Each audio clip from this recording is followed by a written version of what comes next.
की निव्वळ हे 2 लाख रुपये त्या महेंद्र कुडाळकरच्या जीवाची किंमत नाही. तुमचे जे काही नॉर्म्स, टर्म्स, कंडिशन ह्या ज्या काही लाल फितीतल्या कारभारातल्या गोष्टी जरा बाजूला ठेवा. मानवतेच्या दृष्टिकोनातून विचार करा. हनुमंतराव गायकवाड हे फार मोठं प्रस्थ आहे आणि नुसतं प्रस्थ नाहीये तर त्यांचं मनही तेवढंच मोठं आहे. ते वेगवेगळ्या सामाजिक उपक्रमातून आपल्याला दिसलेलं आहे. तर त्यांनी या केसमध्ये का अशी बोटचेपी भूमिका घ्यावी याचं मला आश्चर्य वाटतंय. तातडीनं याचा सोक्षमोक्ष लावा, त्या कुटुंबाला कुठेतरी दिलासा द्यावा ही एवढीच विनंती या व्हिडिओ मार्फत करतोय. आणि पुन्हा एकदा समस्त माझ्या आकार परिवारातल्या माता भगिनींना बांधवांना शतशः वंदन करतो, साष्टांग दंडवत घालतो.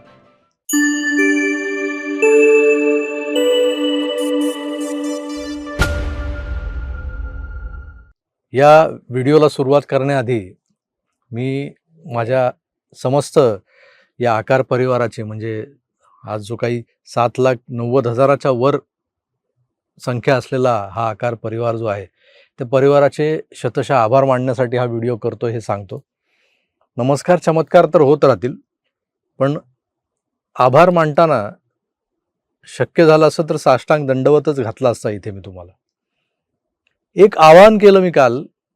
एक कोविड योद्धा जो आपल्या जीवन मरणाचा संघर्ष तिथे कोल्हापुरातल्या एका हॉस्पिटलमध्ये करतोय, ज्यानं पूर्ण कोविड काळामध्ये आपला जीव धोक्यात घालून लोकांची सेवा केली होती आणि आज मोटो न्यूरॉन सारख्या एका दुर्धर आजाराने तो ग्रस्त झालाय. त्याचं कुटुंब उघड्यावर पडले.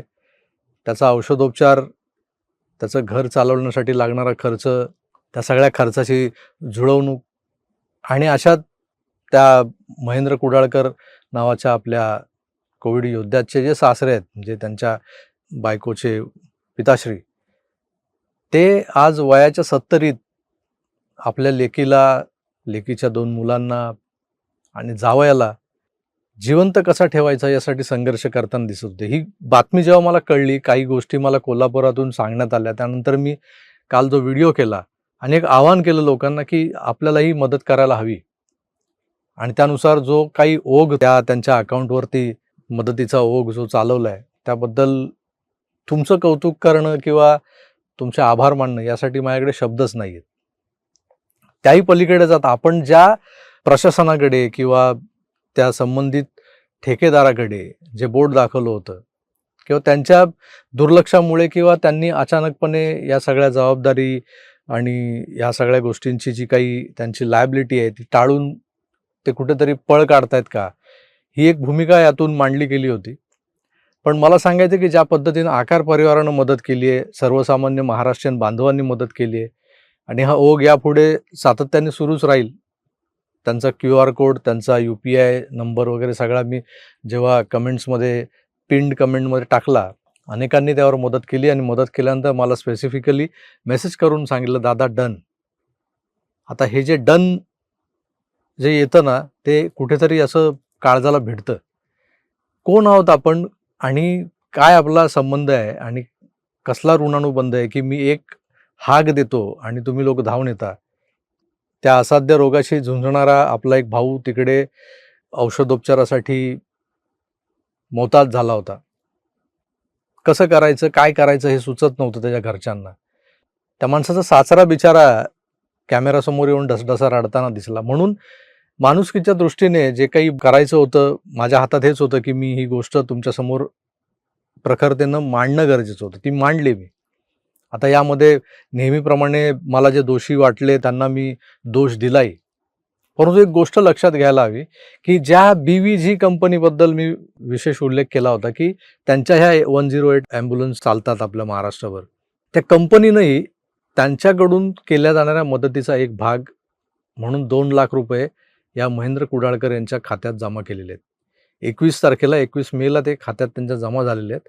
यापुढचा जो औषधोपचाराचा खर्च आहे त्यांनी मला एक पत्र पाठवलेलं आहे BVG ग्रुपकडून आणि त्यांनी सांगितलंय की यापुढचा जो खर्च आहे तो खर्च कसा कायद्याच्या चौकटीत बसवून एका कामगाराला मिळणाऱ्या सुविधांच्या अंतर्गत जी काही कंपनीची लायबिलिटी असते त्यानुसार तो केला जाणार आहे. त्याच्यावरती ते तोडगा काढतायत, ते चर्चा करतायत.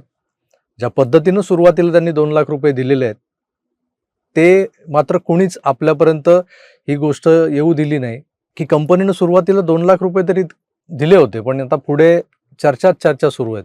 मला त्या कंपनीला, त्या कंपनीच्या मालकांना, त्यांच्या प्रशासनाला आणि सरकारलाही विनंती करायची की महेंद्र कुडाळकर एक प्रातिनिधिक स्वरूपाचं उदाहरण म्हणून आपल्या समोर आले. असे अनेक सफाई कर्मचारी, अनेक वाहन चालक, चतुर्थ श्रेणी कर्मचारी जे महानगरपालिकेत वेगवेगळं काम करतात, ज्यांचा जीव खऱ्या अर्थानं धोक्यात असतो. 24 तास ते अशा जीवघेण्या गोष्टींशी झुंजत असतात.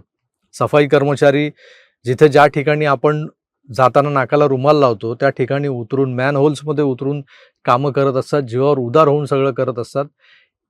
हे लोक जे आहेत ना, हे खऱ्या अर्थानं आपले स्वच्छता दूत आहेत, आरोग्य दूत आहेत, देवाचे अंश ज्यांना म्हणतो आपण.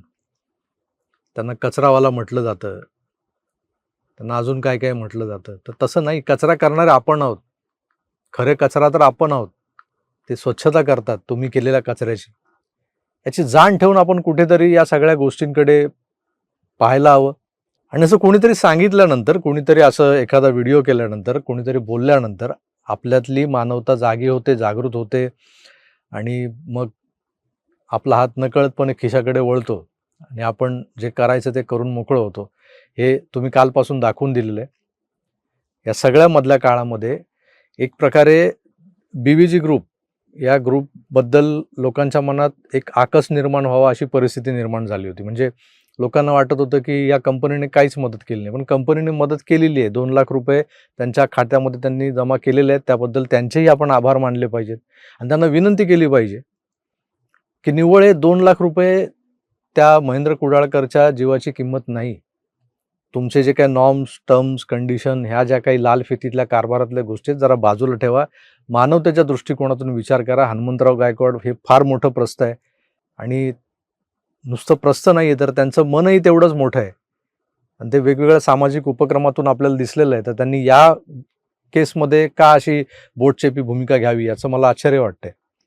तातडीनं याचा सोक्षमोक्ष लावा, त्या कुटुंबाला कुठेतरी दिलासा द्यावा, ही एवढीच विनंती या व्हिडिओमार्फत करतोय. आणि पुन्हा एकदा त्या समस्त माझ्या आकार परिवारातल्या माता भगिनींना, बांधवांना शतशः वंदन करतो, साष्टांग दंडवत घालतो की एका शब्दाखातर तुम्ही ज्या पद्धतीनं कोणाच्या तरी पाठीशी उभे राहता, त्याची प्रचिती तुम्ही पुन्हा एकदा दाखवली. यापूर्वी आमचा मित्र अश्विन अघोर हा जेव्हा आपल्या जन्ममरणाच्या उंबरठ्यावर झुंजत होता, एका रात्री 26-27 लाख रुपये तुम्ही गोळा करून दिले होते. दुर्दैवानं त्याचे प्राण वाचू शकले नाहीत. पण अशी वेळ कोणावर येऊ नये, त्याच्यासाठी अशी मदत मागावी लागावी. एकंदरच हा व्हिडिओ 2 गोष्टींचा खुलासा करण्यासाठी होत्या. एक तर तुम्ही केलेल्या मदतीबद्दल आभार मानणं आणि BVG ग्रुपनं केलेली जी काही छोटीशी मदत आहे, ती मदतही तुमच्यासमोर मांडणं गरजेचं आहे. कारण त्यांनी त्यांचा प्राथमिक जो काही मदतीचा हिस्सा होता तो कुडाळकरांच्या फॅमिलीकडे त्यांच्या अकाउंटमध्ये वळता केलेला आहे, याची नोंद घ्यावी आणि पुढे जी काही मदत त्यांच्याकडून येणार आहे ती त्यांनी तातडीने करावी, ही विनंती करण्यासाठी सुद्धा हा व्हिडिओ होता. तुर्तास इथेच थांबतो. पुन्हा भेटूच. तोवर आपली काळजी घ्या आणि पाहत राहा आपलं आवडतं चॅनेल आकार DG9. धन्यवाद. नमस्कार.